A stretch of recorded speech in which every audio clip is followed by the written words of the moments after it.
Today, I'm breaking down manipulation in a way most people never hear. Not from movies, not from TikTok, not from relationship influencers. This is the actual psychology behind how people control others without force, and how you can stop being the easy target. This is not entertainment. This is a manual. Most people misunderstand manipulation because they think it's dramatic, loud, or obvious. But real manipulation is strategic. The manipulator is not reacting emotionally. They are planning the effect they want to produce. Next, it's indirect. They influence you without openly showing their intent. They hide their motive behind concern, emotion, or confusion. It's also efficiency-based. Manipulators repeat only what works. If guilt gets a reaction, they use guilt. If distance gets a reaction, they use distance. It's also dependency-driven. The goal is to make you rely on them for emotional stability, approval,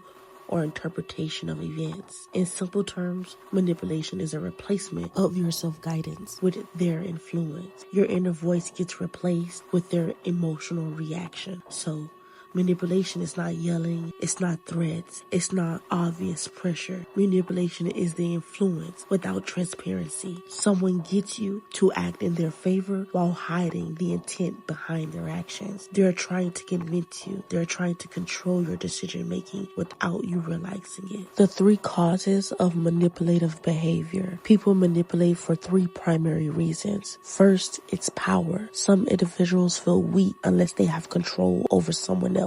Second, it's outcome. They want something: attention, validation, money, loyalty, effort, compliance. Third, it's identity. For some, manipulation is their self-preservation method. They learned early in life that honesty rarely served them. This is the deep psychology people usually don't explain. Again, manipulators operate through 3 mental processes. Emotional mapping. Before they manipulate you, they map your emotional structure. They watch what irritates you, what you avoid, what you chase, what you apologize for, what you fear losing, what makes you soften, what makes you explain yourself, what makes you feel guilty, what makes you adjust your tone. They observe these reactions quietly. This becomes their emotional blueprint of you. This is not bonding. This is analysis. Leverage identification. Once they map your emotions, they identify your levers. A lever is something that changes your behavior immediately. Most common levers: fear of disappointing someone, fear of conflict, desire to be seen as good, need to feel important,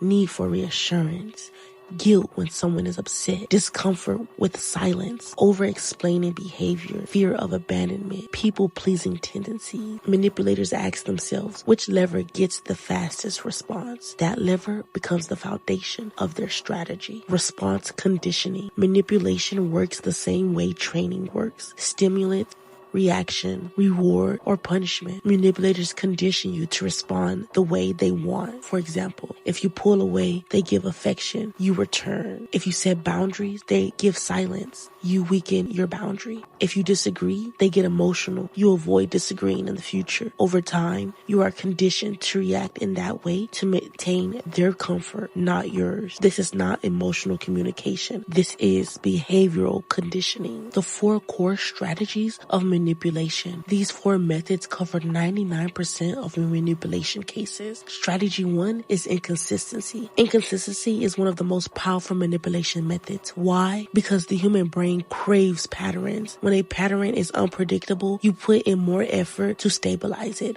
Unpredictability creates confusion, which becomes self-doubt. Uncertainty, which increases emotional investment. Anxiety, which makes their approval more valuable. Inconsistency trains you to work harder for emotional clarity, which means you stay in control. Strategy number 2 is selective kindness. Manipulators are not constantly negative. If they were, manipulation would fail instantly. They use time kindness, meaning kindness is given when they want compliance. Kindness is removed when they want control. This creates a psychological environment where you begin to associate good behavior with reward or resistance with withdrawal. This is the same psychological system used in addiction and gambling. The 3rd strategy is controlled information. Manipulators control your perception by managing what they tell you, how they frame situations, what details they hide, what details they emphasize, how they present their emotional response. They never give you the full picture. They give you enough information to reach the conclusion they want you to reach. When they control information, they control interpretation. When they control interpretation, they control your reactions. Strategy number 4, emotional consequence. Manipulators don't need physical consequences.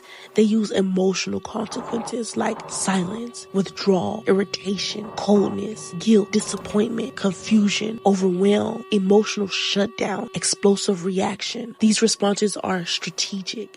They're designed to make you doubt yourself, make you over-apologize, make you question your feelings, make you adjust your behaviors to avoid the reaction. The more you adjust yourself, the more predictable and controllable you become. The mechanism how manipulation works. Manipulation is not random. It follows a consistent psychological formula. Step 1, they study your response. They observe what makes you emotional, what makes you silent, what makes you agree, makes you afraid, what makes you guilty, what makes you chase. The data is collected, not a connection. Step 2, they identify the trigger.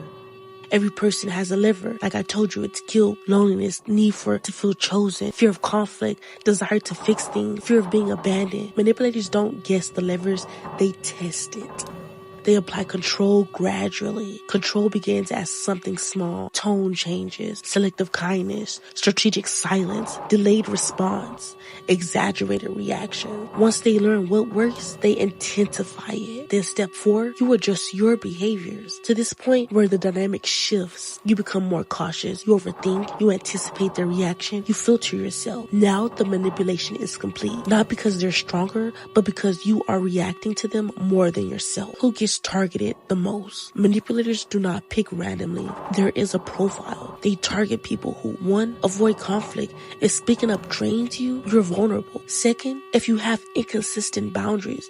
If no turns into fine after pressure, you try to be understood. If someone can trap you by explaining themselves repeatedly, you're vulnerable. Fear of abandonment. They can make distance feel like punishment. 5th, if you want to help or fix people, manipulators weaponize empathy. How manipulators become invisible. Manipulation becomes effective the moment you start anticipating their reaction. Instead of asking what you want, you think, what will they do if I say this? You start to self-monitor. You begin to edit yourself. You start softening your boundaries.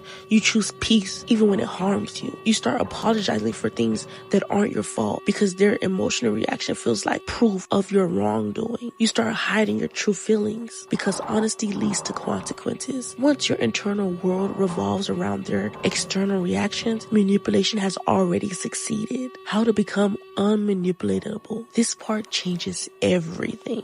Stop explaining yourself. Over-explaining gives manipulators material. Only reward consistency. Inconsistency is a strategy, not an accident. Don't negotiate with patterns. You can't fix someone's approach to power. Control your reaction time. Manipulators depend on immediate responses. A delayed reaction breaks their rhythm. Watch actions, not emotions. Manipulators often feel what they cause. Their feelings are not the truth. Their behaviors is. This is an advanced version, not the basic advice people give online. Stop being manipulated. You need to develop psychological anchors, not reactions. And here are some of the most powerful anchors. 1, emotional neutrality. Do not react immediately. Delay reactions. Break manipulation patterns instantly. Manipulators rely on speed, emotion, and impulsive agreement. If you slow down, the tactics lose force. Also, controlled boundary. Only 2 boundaries exist in real world. Boundaries you defend and boundaries you let slide. If a boundary changes after pressure, it's not a boundary.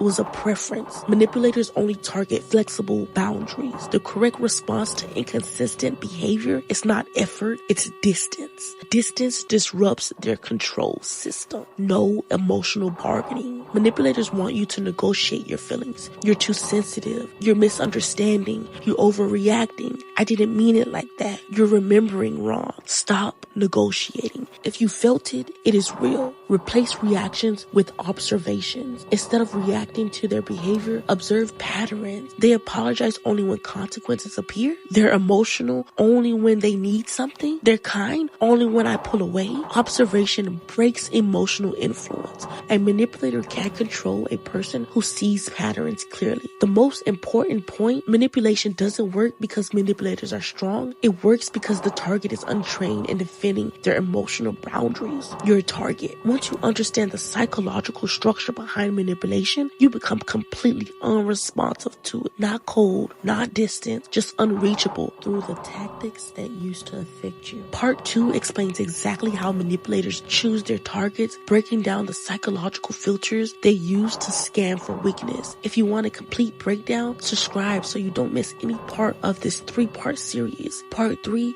goes even deeper.